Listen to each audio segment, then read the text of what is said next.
things of life. Exactly, yes. So what do you think is, but beyond just, partying, what is kind of your meaning of life? Something beyond partying? What?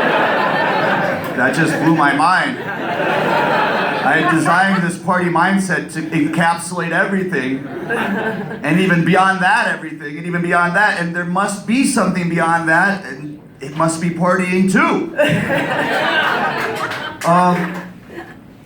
I think when, as a very young child, there's a natural sense, without even having to think about it, that of course life has meaning. Of course things are good and meant to be. There's a very young child has a natural enthusiasm in its nature most of the time. This is something that is then slowly beaten out of the child through adults and institutions and things like that. But hopefully the child is able to hold on to some of it. Usually by the adolescent age, there seems to be a questioning that comes in, a real thrill and power at being able to say, no, I don't like that, that sucks, this thing is stupid. The mind comes in, the heart closes off a little bit, and a game of judgment and opinion and criticism begins, which again is a necessary step. Then there's some kind of adult version of the life, which is usually enshrouded with confusion, where many of those thoughts about the goodness of life and then I think sort of the questioning of life is just set aside for things like work, career, ambition, money, these things that can fill up the entirety of our view. And then, like the gentleman said earlier, towards the end of life, there's this breakthrough of clarity that maybe returns the person a bit to that type of natural wonder and enthusiasm that the child had.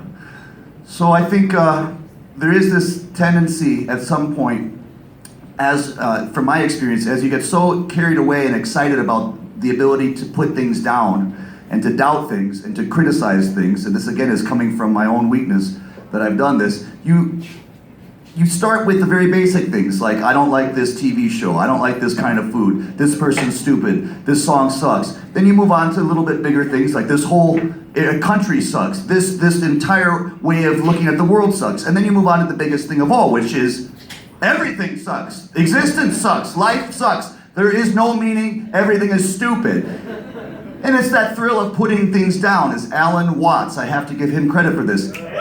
He says, that this sense of that there is no point to anything, it's all a big accident, that's just a big put down to reality. You're just trying to put down and belittle reality because we don't understand it, so it must be stupid. And since we don't have the ability to know the truth, then there must not be a truth worth knowing.